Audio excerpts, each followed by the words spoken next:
Një ushtar profesionist dyshohet se është kapur me drogë. Bëhet fjalë për Nikola Ivanovski, i cili dyshohet se u kap me marihuanë në muajin shkurt. Sipas burimeve tona, ushtarakut janë gjetur të paktën 70 gram marihuanë dhe një peshore digjitale. Pas arrestimit, Ivanovski është lënë i lirë, ndërsa prokuroria publike është njoftuar vetëm 4 ditë më vonë.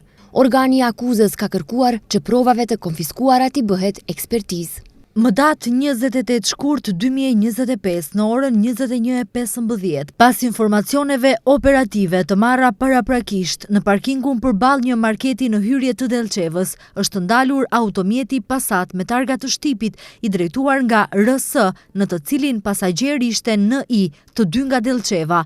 Gjatë kontrollit tek NI është i gjetur një pako me lëndë bimore të gjelbër dhe gjatë kontrollit në mjet është i gjetur peshore digjitale para ulse së pasagjerit. Sendet e gjetura janë konfiskuar, ndërsa për zbardhjen e rastit është zhvilluar bisedë me 8 persona, njoftojnë nga Ministria e Punëve të Brendshme.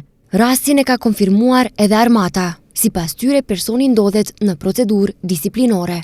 Armata ka dijeni për këtë rast dhe menjëherë pas marrjes së informacionit ka nisur procedurë disiplinore dhe janë ndërmarrë të gjitha veprimet konform dispozitave ligjore, thon nga Armata e Republikës së Maqedonisë së Veriut. Informacionet tona flasin se për lirimin e Ivanovskit, përkatësisht procedimin e tij me procedurë të rregullt, edhe pse dispozitat e procedurës penale janë të qarta për persona zyrtar, e ka kërkuar një funksionar i lartë i ushtrisë përmes personave që mbajnë poste udhëheqëse në Ministrinë e Brendshme. Në rrethana jo zyrtare mësohet se një drejtor i një muze ushtarake ka intervenuar drejt për drejt me 1 mars për ta liruar Ivanovskin, i cili mësohet të jetë nipi i një udhëheqësi të lartë ushtarak në shtabin e përgjithshëm.